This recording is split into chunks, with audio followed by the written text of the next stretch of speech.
Seamless. Absolutely seamless, mate. How was that? Yeah. I had to push my screen 4 times, so it could have gone completely wrong, but it didn't. But we're here. We're back again.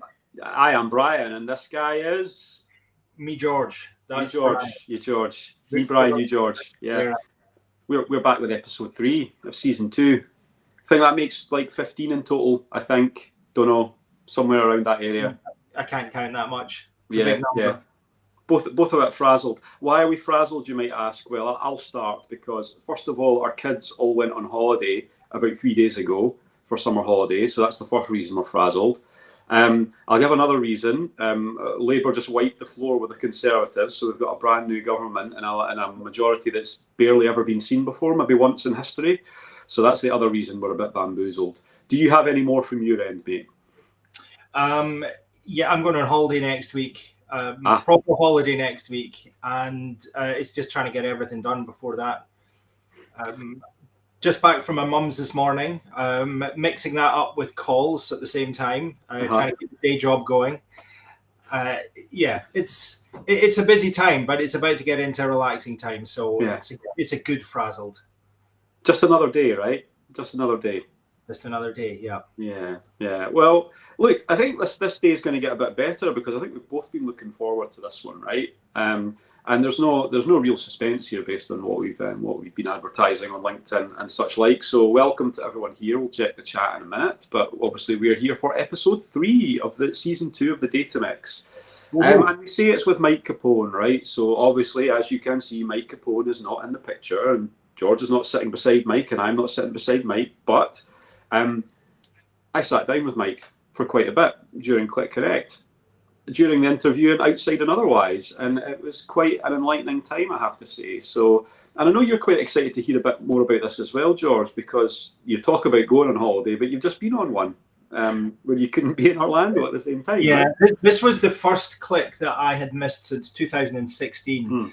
And it was a little bit gut-wrenching because I think from everything that I've heard, the vibe of this one was very different. It was a fast-paced. There was a lot of really exciting announcements.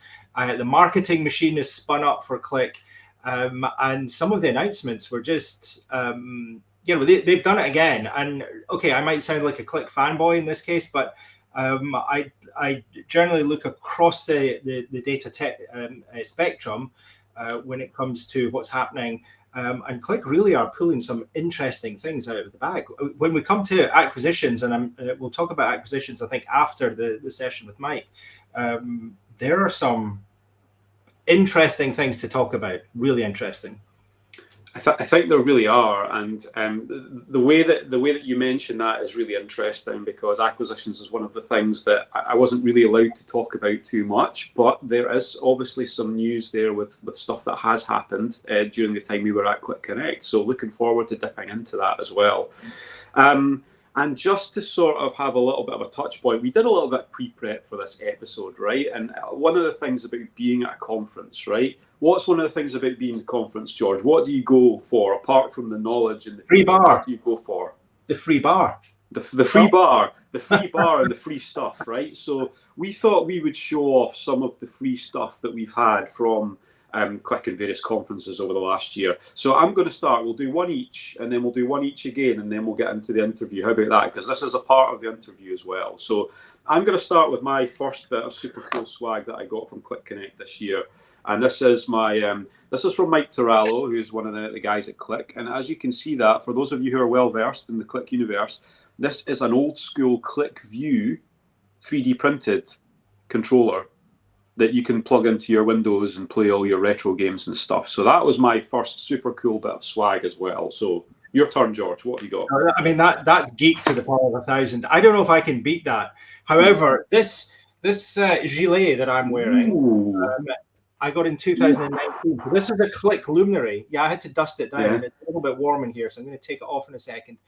But this thing, if I can just stand up for a second, there are pockets literally everywhere, inside, outside, round the back. I'm still finding pockets. 5 years later, there's literally about 15 of them, isn't there? There's so many pockets. Yeah. Yeah. Okay, over to you. That's a good one, right? Okay, so we've got one more each. Now, I have to talk about these ones because, look, I'm going to be super honest with you guys, probably more honest than I should be. There was a set of 5 challenges that you were supposed to do to get one of these things I'm about to show you, right?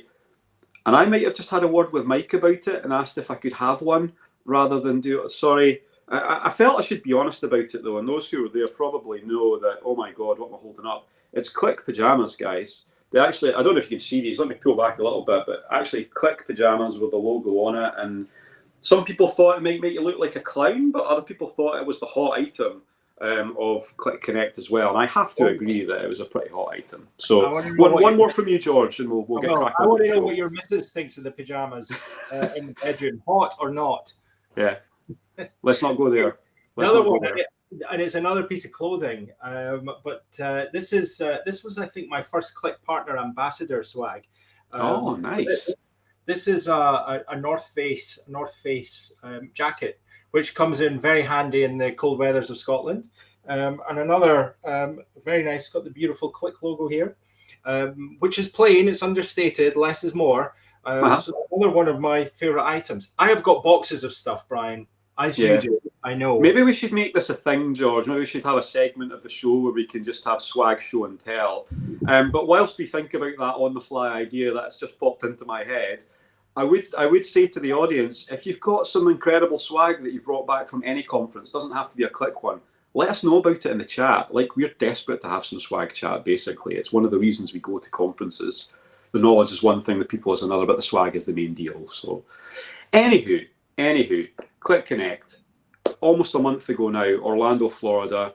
I was very lucky to sit down with Qlik CEO Mike Capone and talk about all of the latest things in Qlik. George unfortunately could be there, but he is here to help debrief us on what happened at Qlik Connect as well. So any opening words from you, George? And if not, then we'll play the recording, which is just about 25 minutes, half an hour, and then we'll have a bit of a debrief afterwards to talk about some of the other cool things that happened. So anything from you, mate? I've watched it. I admit I watched it in double speed, so it's quite funny listening to you and Mike talking with high-pitched voices. But I got the gist of it. Look, I think there's some really interesting announcements there. And just I don't know. I think your podcasting and your interview game is really professional now, Brian. So take that as a compliment. Well, not patronising. That was not scripted, George. I appreciate that comment, but yes, what I'll do is. It's a good watch. It's a good watch. Well, there you go. I appreciate that. Hopefully our audience will agree. And what I will do is I will deflect sideways just into a few of the comments that have appeared. So nice to see Alex. To give you the wave back as well. Good to see you here, Alex. We've got Igor as well. Igor, great to spend some time with you. I need to catch up with your podcast as well, man. I don't know if the lack of Portuguese is going to hinder me, but we'll see how we get on. So thanks for being here, Igor. And we have some swag chat. So Leslie has jumped in with some swag chat. He has Qlik bongo drums from Miami. So Leslie, pictures or it didn't happen. Yeah. So if you want to pop it in the chat, do so. Guys, we love it. Okay. We really appreciate you being here. But for the next 25 minutes, sit back and enjoy my interview with Mike Capone from Orlando, Florida. And we look forward to catching up with you after that. See you very soon.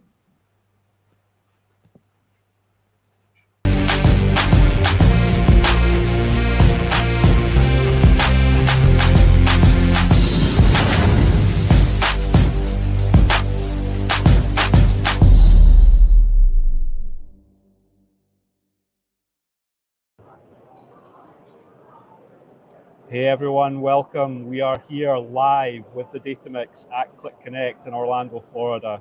And just to start this off, right, you may notice that there are 2 people here, but there is 1 person missing, and that is my esteemed colleague, George Beaton, who could not be here and has traditionally been a part of this whole process. So I just want to say a shout out to George and hope he's having a nice holiday too. But back to matters at hand, so excited to be here in Orlando, Florida.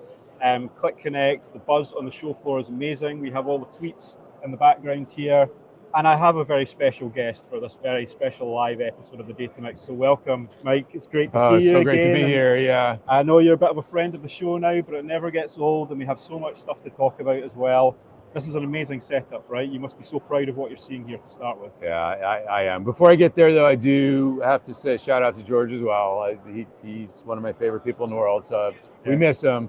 But I know you're going to continue to carry the torch really well here.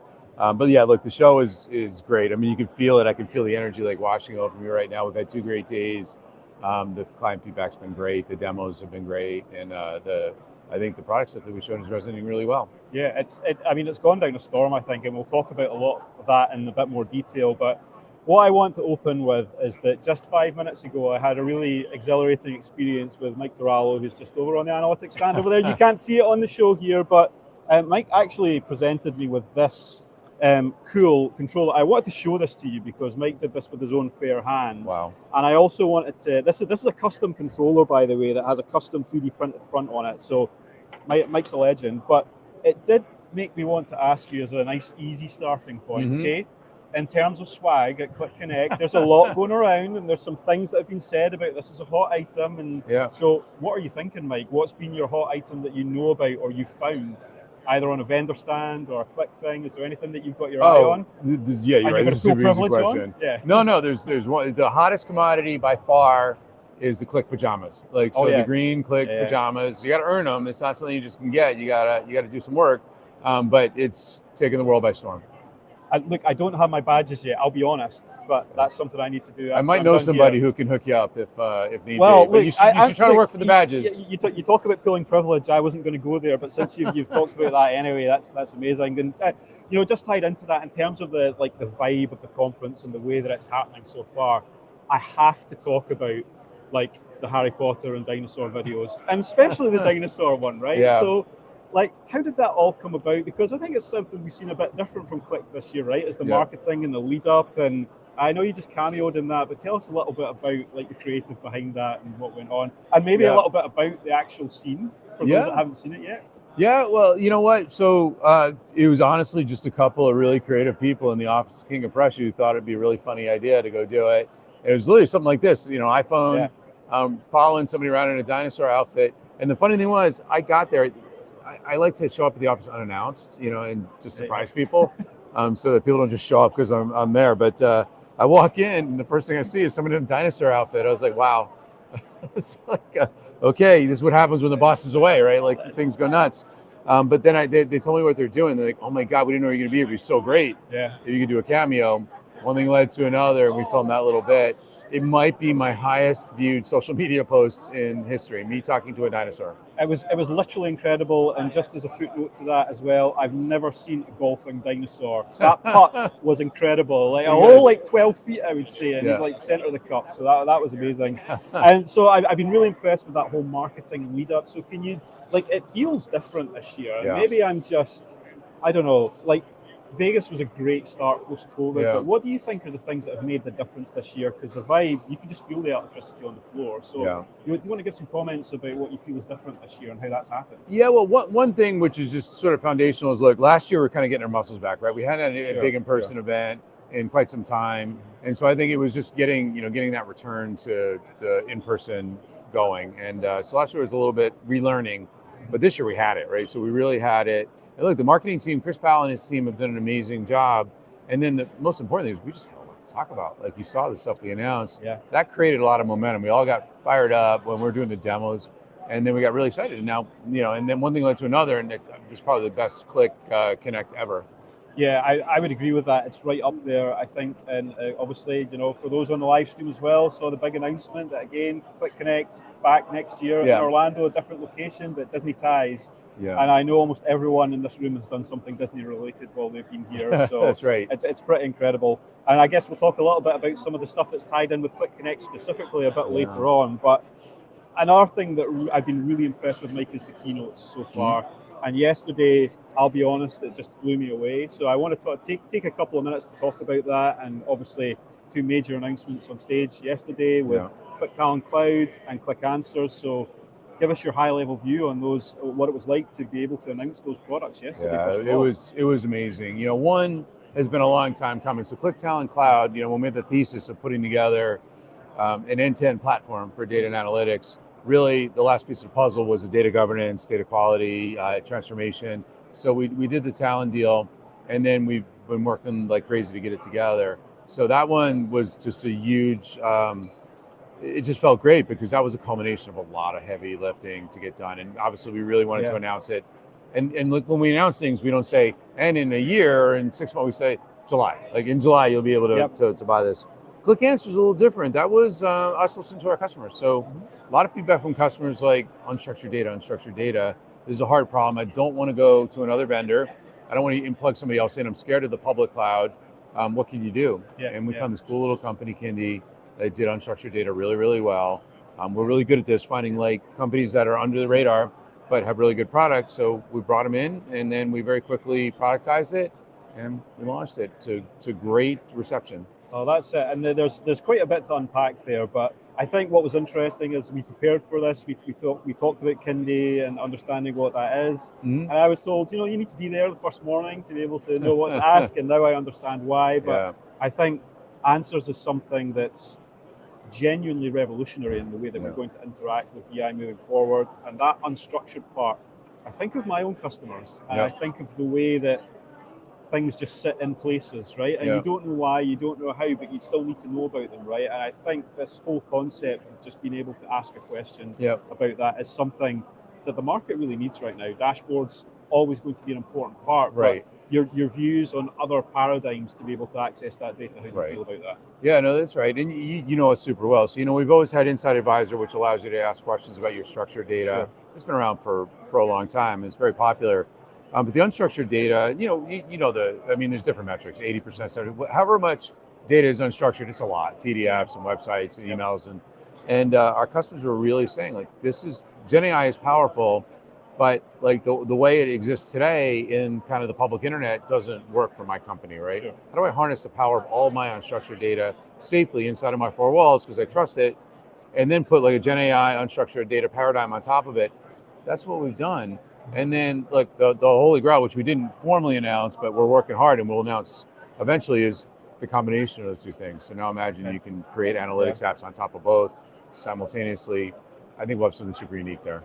Yeah, I mean, what you're seeing is me struggling to hold back and ask that question. I'm not going to, but I think to touch on that as well, that whole unstructured data piece is a piece that has been missing. And obviously the big other announcement that you had, Talent Cloud, it's been a year now. And when we had this conversation in Las Vegas, we were right on the edge, right? Talent were here, but they weren't here, and now that's all happened. So how has that journey been over the last year? And again, you talked about the lead time for the Kindy to Qlik Answers type of transition. How has that been in terms of talent and Talent Cloud? It's been hard. I mean, it's hard work to bring two companies together, but it's been great. One of the things we decided we were going to be decisive about things. And so even before we closed on Talent, we had made decisions about where we were going to take the combined company together. And then we just executed, so within 3 months we had the sales organizations together. Within 6 months we pretty much had the whole company combined.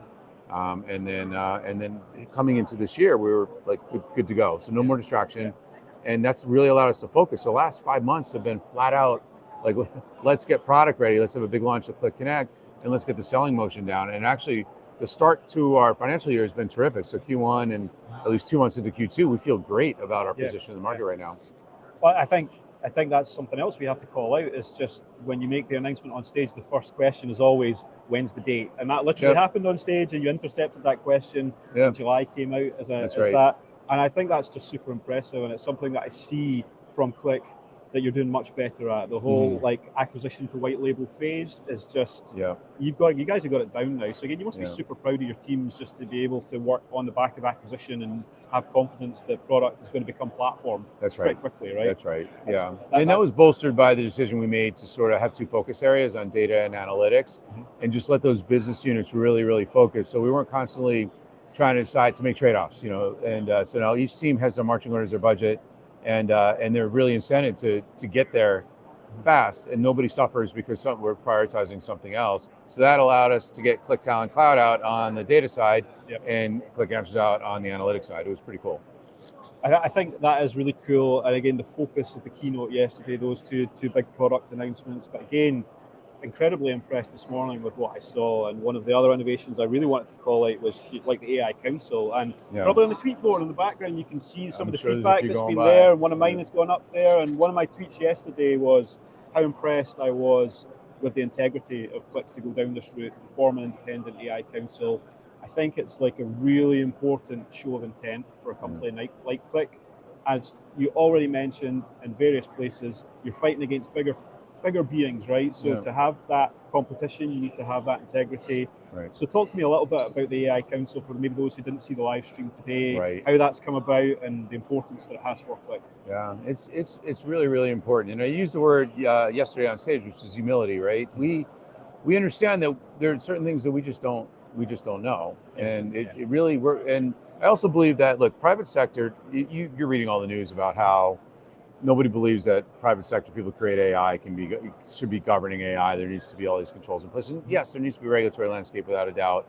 But you know the pace of innovation, right? Sure. So I feel like people in my chair need to take responsibility and actually lead from the front on this issue, and not let the reputation of AI get tarnished by bad actions, right? And so what we did was we formed this AI council, people outside of the corporate world, people outside of the for-profit world who are really advising governments, advising in academia, for example, from all over the globe, to help us understand the landscape, privacy, where things are going. So it advises not only on product but also messaging and positioning.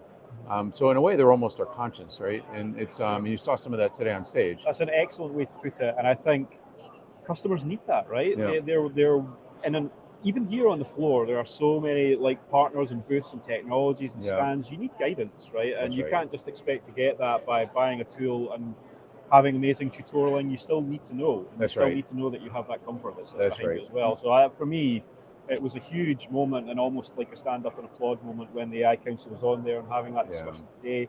I think it's super important that we have direction with AI, and that people know that this is not just a ChatGPT thing. This is something that's proliferating into business, and it's just going to be an incredibly part of it. And I think the last thing I'll mention on that was James's comment this morning at the keynote.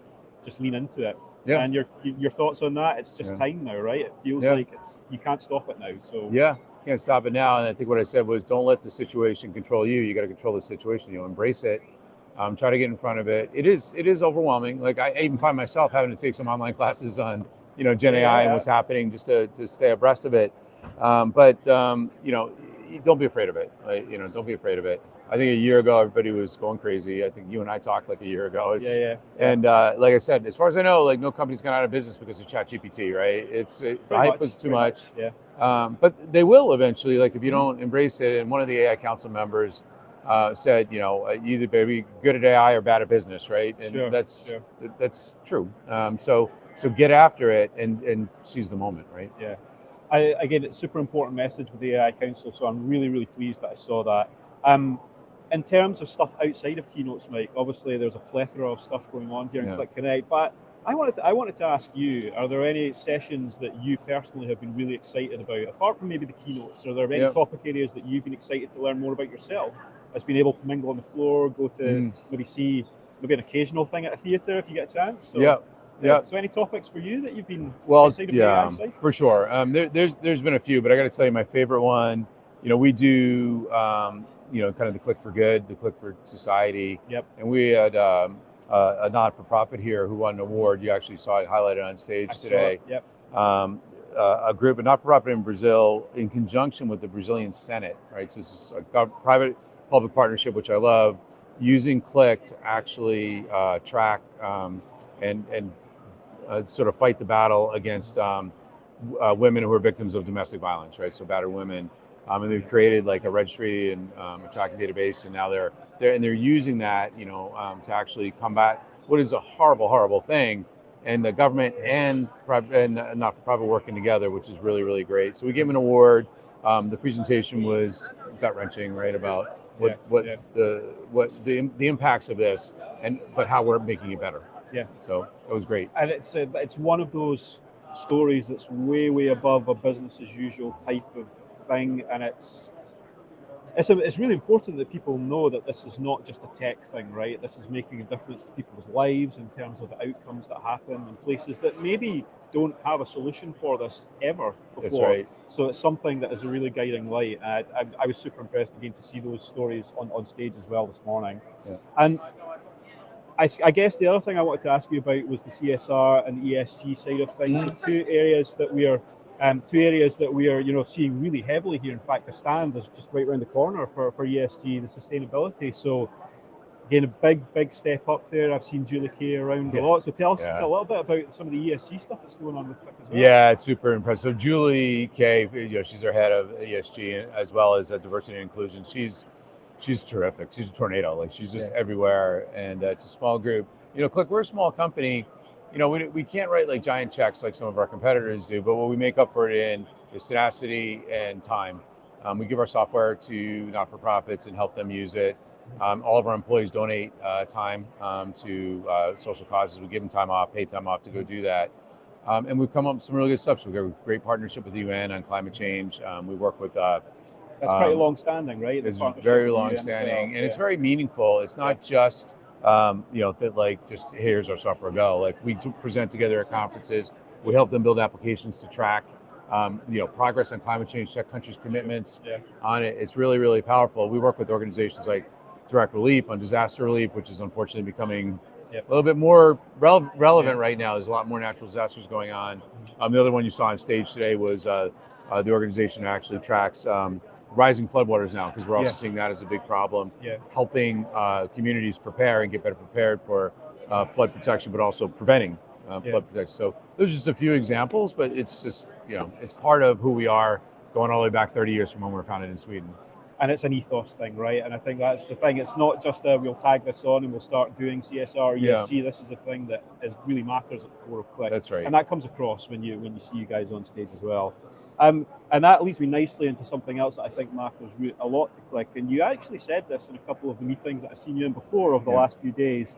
Let's talk a little bit about the partner ambassadors and the luminaries and all of those groups as well, because you've always been a very vocal supporter, right? Yeah. So to give you a leading question, how proud does that make you feel to see people like me coming in from different places all over the world to be able to come and support you, come to Qlik Connect, show our love for Qlik, because we feel we get it back as well. So you want to talk a little bit about that relationship and what it means for you? Yeah, I could talk all day about this topic. It is one of the most special things about this company, if not the most special thing. We have this group of partner ambassadors from our partner side and luminaries from our customer side. It's a hotly contested thing, as you know. I think somebody last night said it's easier to get into Harvard University than to get to be a Qlik luminary. And there's a reason for that, because we're selective. But the ones that make it, and even the ones that don't make it, but the ones that make it, they bleed green, as we like to say, in a very positive way. And it's not in a, like, I'll run around, I want Qlik swag. It is in representing our company, representing our brand, and talking about how you have used our technology to make your companies or the world a better place, and standing up for us. And we always count on you, and you've always come through for us. And for me, when people ask me, like, what I love about being CEO of Qlik, and I'm like, well, got this group of people like who just they just make me smile because they just care so much. I've never seen it like in any other company that I've worked for or otherwise that has that kind of passion in their base. I think that the way I liken it is like the guardrails are just down when we're there together as a group, that there is literally no competitiveness between those groups at all. No. They just work with each other, for each other. And that's something that takes time to build. And when you build a core of that, and I think the other thing that I really noticed this year was the cross-pollination of those groups as well.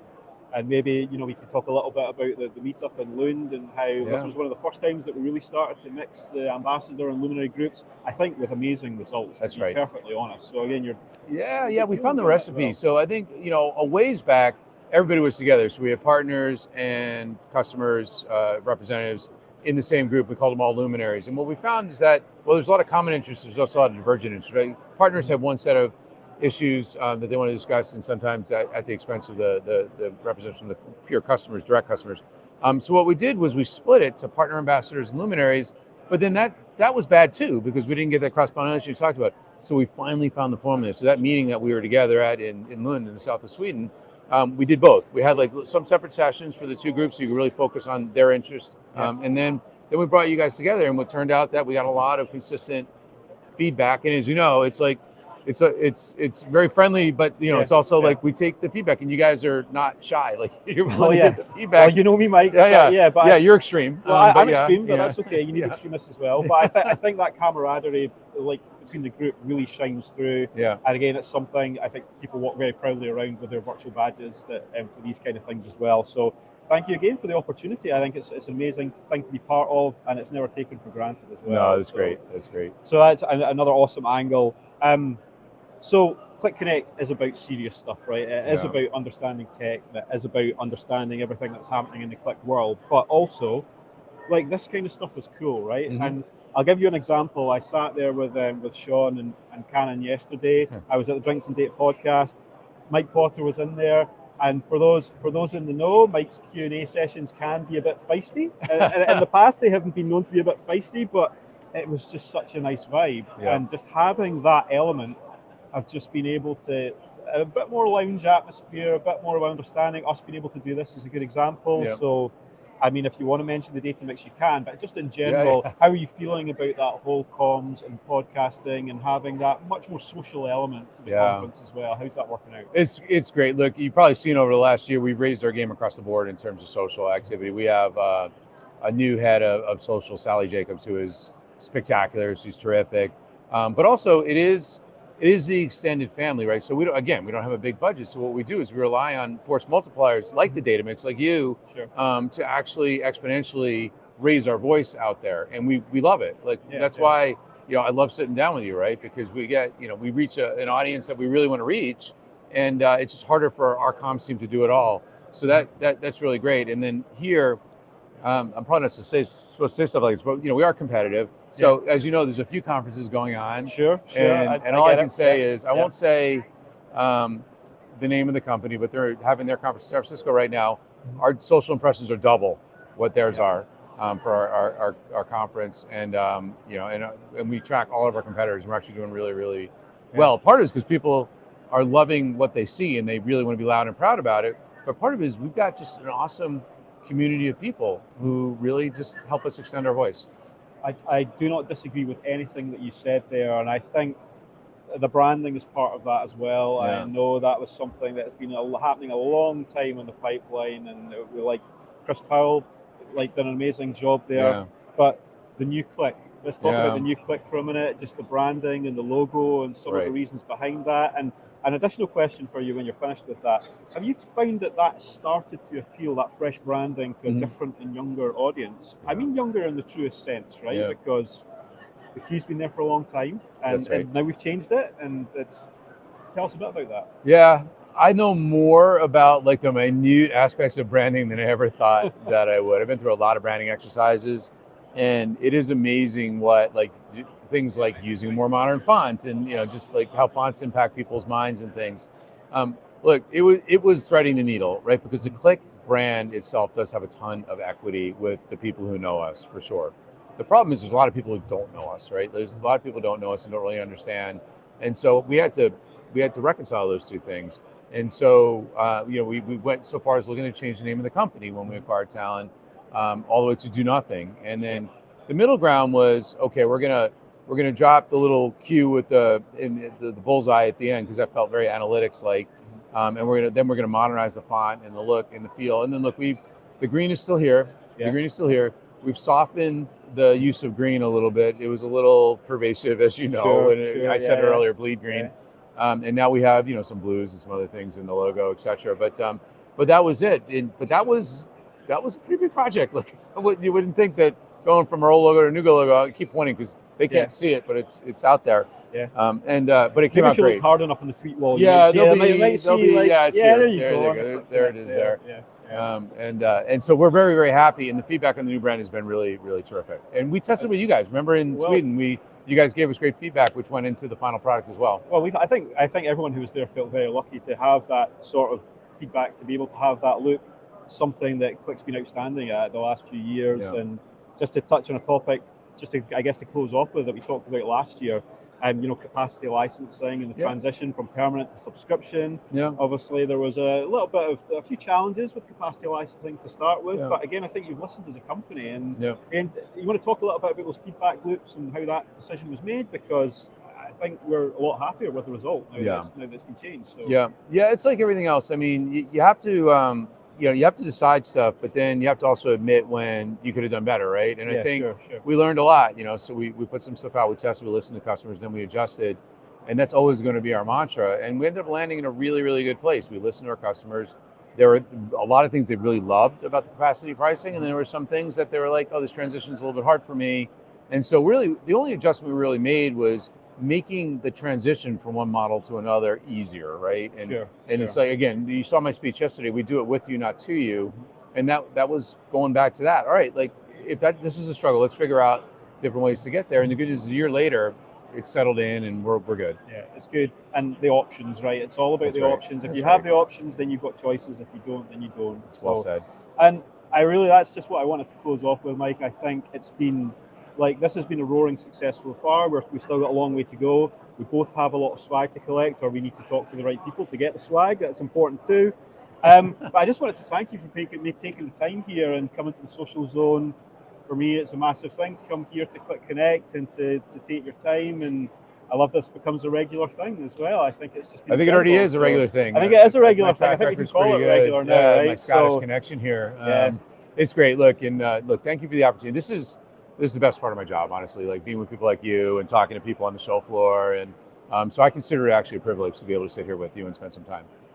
Well, look, we really appreciate it. Thanks for coming along, Mike, and giving us your time. A very hectic schedule here at Qlik Connect. We continue. And as I mentioned, I have a lot of swag to go and collect and a lot of booths to go and see. So that's next stop on here. So thank you to everyone who is watching on LinkedIn Live as well. It's amazing that you've come along. I look forward to bringing back George for the next episode as well. Maybe not with Mike, but George will be here for our next episode. So it's Mike and I signing off from Qlik Connect here in Orlando, Florida. Have a great day, everyone. Cheers.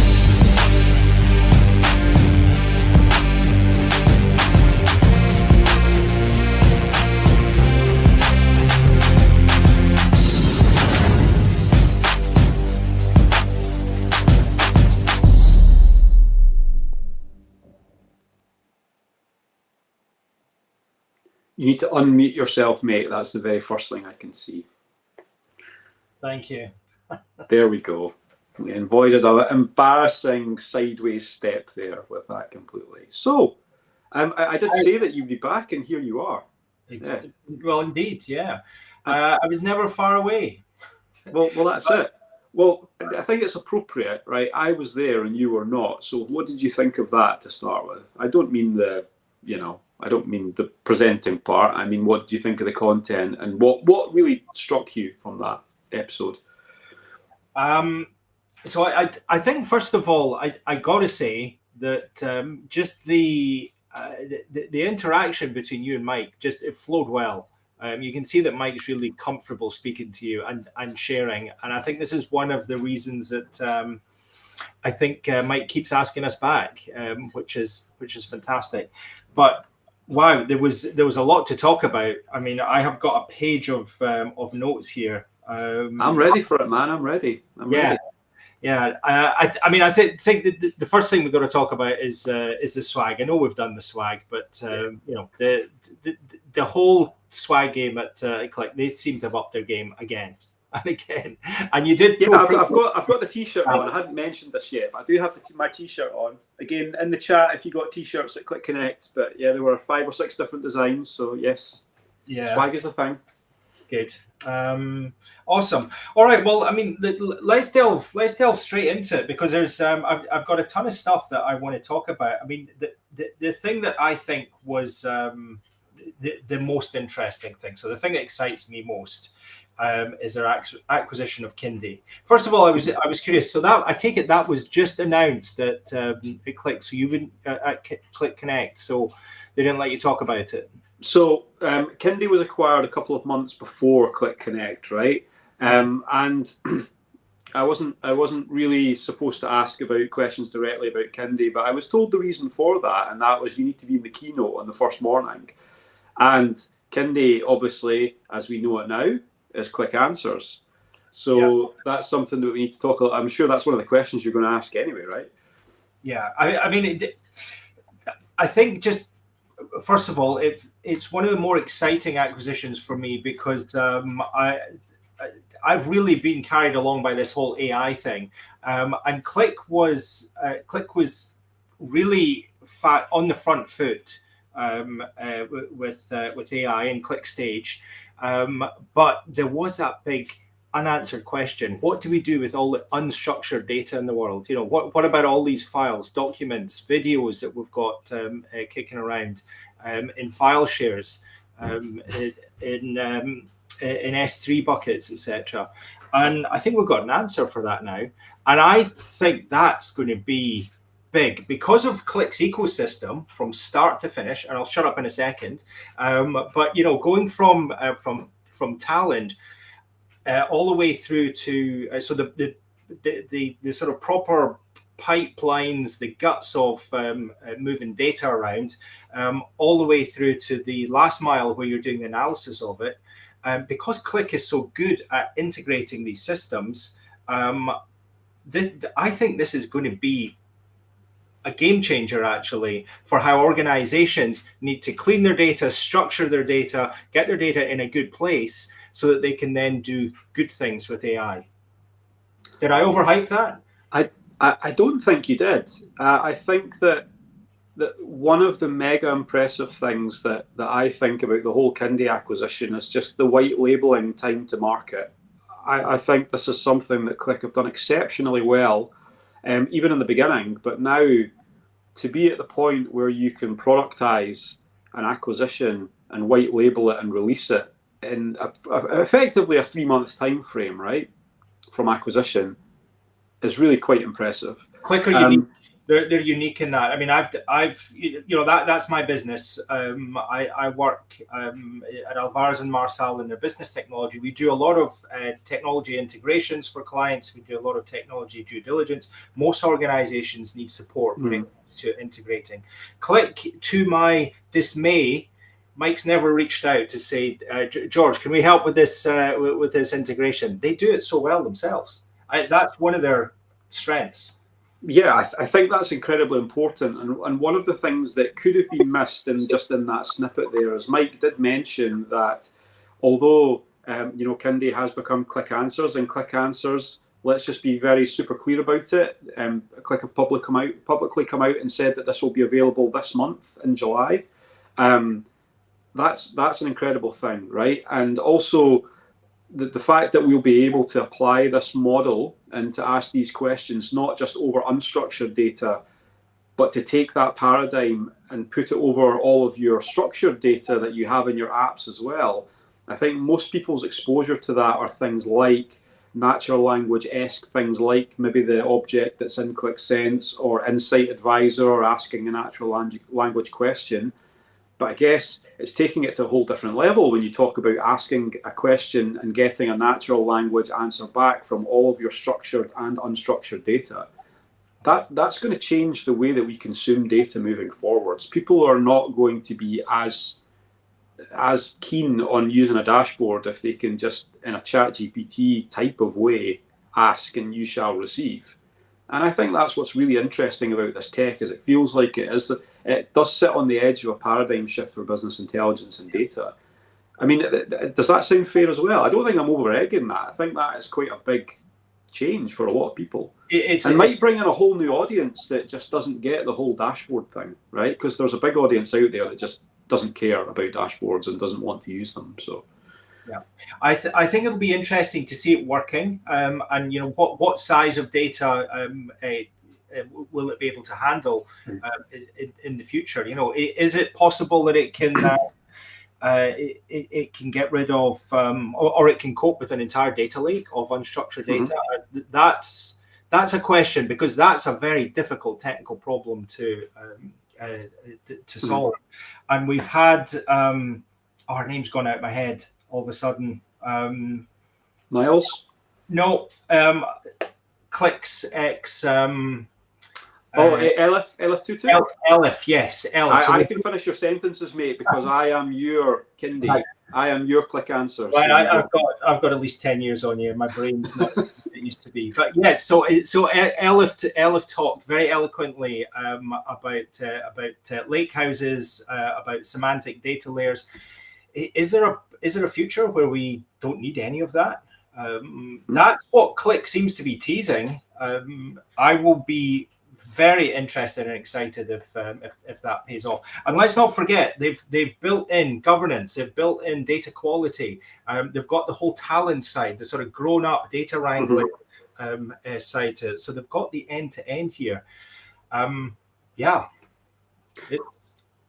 I think from a platform perspective, Qlik are in a really good place now. This is something that is closing a lot of the lines that are left to join the dots here.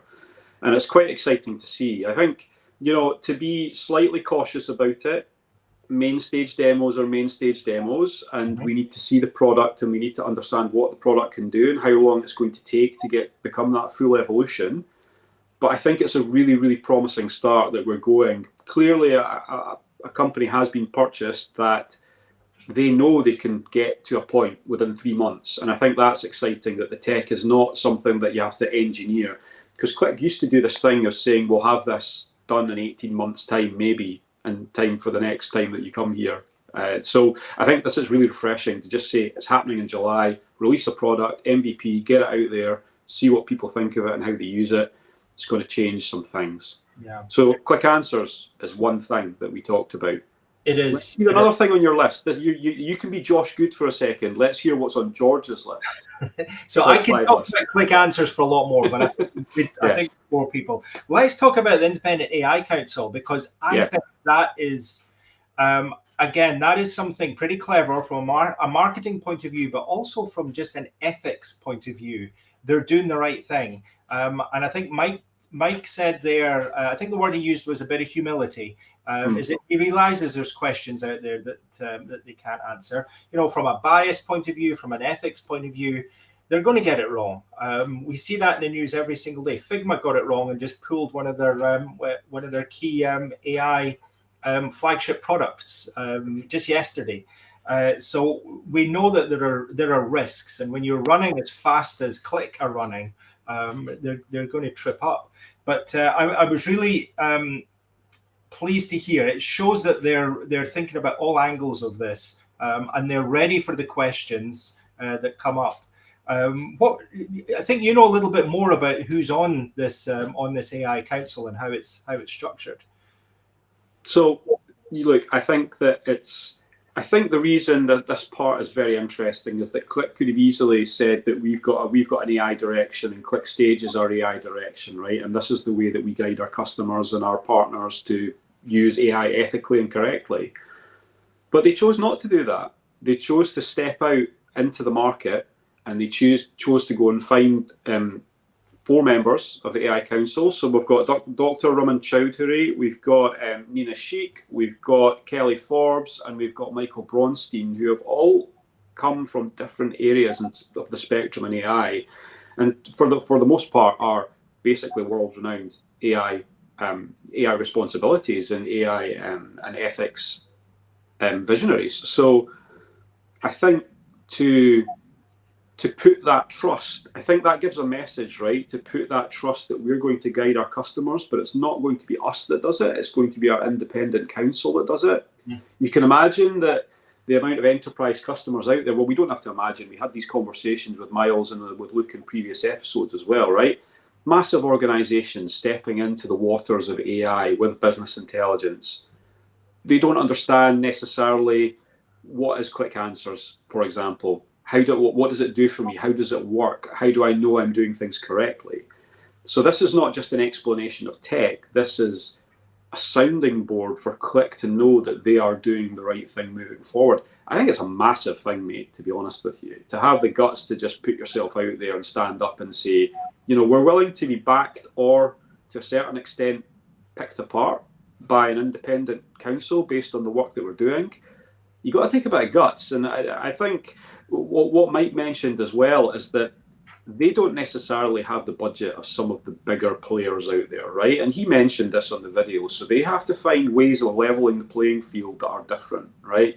It's not just about upping a marketing spend. It's about finding legitimate angles to use their product and their company over other ones. And I think this is valid. And probably, although Answers, and there's another product we'll probably talk about as well that was announced, went down a storm, I think this might have been the biggest thing that came out of Qlik Connect. Yeah, I think it shows it shows overall good governance and management and insight of your company. Mike, interestingly, for a company that's been owned by private equity, it's been a long hold. I think that's what 7+ years that Mike's been at the helm. He's run a pretty tight ship that time, and I think he's made some pretty good calls. I mean, there's been a couple of acquisitions that have come to nothing. We know that it's not perfect, but this is the one, the Independent AI Council. Actually, I think if he hadn't done it, people would be asking questions already. I think that, to be absolutely fair on this issue and not just sit on one side of the fence, right? I wasn't convinced by Stage as a concept in itself. And we've talked about this before. It felt a little bit like it was an idea in someone's head that made it onto a website at the beginning, right? Now, I'm not saying that that's bad or good, but what I'm saying is that this gives it legitimacy. Something like this gives it legitimacy. It's not just a concept, it's a framework, and it's a framework that's backed by independent experts that are world-renowned in their field, right? That are independent. And I think that's critical. That's the critical link, I think. But I think every company worth its salt is already experimenting with AI. And even if you're a tiny little few $100K a year business, then you're experimenting with ChatGPT or Gemini.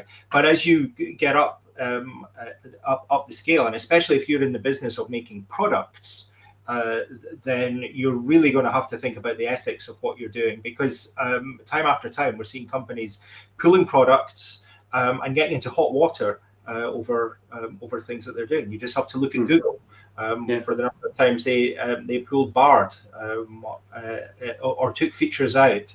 Yeah, that happened. That happened. Yeah, and it will continue to happen because, again, I think. I forget the number of angles that a piece of data involved in AI can have. Miles mentioned it, that the human brain can handle like 3 or 7, and there's like vertices about over like 7,000 or something when it comes to something that's stored in an LLM. So this is a real issue, right? And people need to have, and businesses need to have comfort moving forward. But I don't want us to turn into another AI conversation, because we could have another whole episode for that as well. So there's a couple more things on my list. Should we move on? Number 3 on George's list. Let's go. Number 3. Do we talk about the Qlik integration of Qlik and Talend? So Talend Cloud. No, we've not talked about that specifically, but shoot, let's hear it first. So from my point of view, so I'm not a heavy Talend user, but the fact that Qlik have again managed to integrate. Now this was a big acquisition. Backed by the fact that the Qlik's owners, Tom Bravo, also owned Talend at that point. So I think it was a natural marriage to put the two together. But I always thought that it was a different breed of users. And if you look at the Talend people were the sort of hardcore back-end data wranglers. Where the Qlik people were the more sort of finesse, usable charts and interacting with the end users, where the Talend users were in a dark room in a basement and you never really spoke to them. I think Qlik seems to have changed that. Qlik seems to have. So this is a question for you. Did you see a cross-pollination of the two groups at Qlik Connect? Yes, and I'll explain why. Because last year, at Qlik Connect or Qlik World, I can't remember what it was back then. Talend was there, but they weren't there. And I spoke to Mike about this. I said, they were massively present in terms of physical presence, but nothing was signed and delivered at that point, right? And I think what you saw this year was a pretty even, maybe not 50-50, but like a 40-60 split with the sessions between Talend and Qlik. So there was actually a lot of knowledge to gain with Talend being here. And I think when you look back on it and we talk about the general acquisition from last year of Talend landing and that announcement happening at Qlik World, at Qlik Connect this year, having Qlik Talend Cloud, that tangible product on stage and using it in that showcase slot, I think says a lot about the intention here that Qlik are. They really do see it as important to move away from this concept that they are not just a visualization company, right? And Talend allows them to do that. Yeah. And as soon as you start to add that no code element or low code element to that as well, and I think that's what's the super that's the exciting thing about Talend Cloud, is that whole data integration offering is there and it has been there, but the accessibility of it for the general population usually comes with low code, no code, right? So that's why Talend Cloud and making that transformation, those pipeline steps available from a UI perspective is quite a big one. You'll know yourself, right? That's the way the market's turning.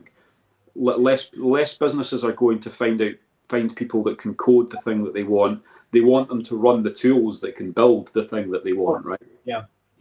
And we'll not go down the AI rabbit hole again, but with the advent of that, I mean, I don't think, well, kids now, my kids who are in their late teens, I'm both into computers, they're not learning to code anymore. They're learning to use AI to write applications for them. So I think Qlik are on the front foot here with that. But again, I am curious just to understand, are there Qlik users now doing the sort of back end data wrangling, building data warehouses, and doing the kind of hard transformation stuff, structuring the data architecture type stuff, as opposed to data modeling, and vice versa? Do you have the hardcore data wranglers doing the visualization stuff, the last mile stuff? That's an interesting question from a partner perspective and an implementation perspective, because you could argue that the way it's always been done is in Qlik, right? If you're a Qlik house, that's the way it's always been done. And you would also argue that Talend, if you're having Qlik and Talend in the same organization, then you're a pretty big organization, right? Which means you have to plan for it, and you have to change your processes to make that work, to be able to use this new tooling that will have a massive advantage at the end of it all, because it's in the same pipeline and you're going from A to Z with the same tool set. And I think that is a massive foundational advantage of doing that. How I'd be interested to hear how frequently it's happening yet, right? Because pieces are still being plugged in at this point. And I think we're getting close to the end of that jigsaw puzzle, but usually the implementation part starts like way after that whole conceptual process is done. So look, I know that we're coming up on the hour, and that was a good one. So I thought I would just chuck in a couple of the more practical ones as well. And I have to give a shout out here to Olof Malmström as well, who wrote a brilliant summary article today about Qlik Connect, and reminded me of a few other things that were in there as well. So just a few other things that are happening as well. On-demand functionality for tabular reporting. So tabular reporting became a pretty big thing, to be able to have that sort of end printing experience, and now that's been pushed to users as well. So users can now generate their own reports based on templates. So that's a pretty big one. I think there's also some pretty major changes coming to the pivot table and the layout container moving forward as well.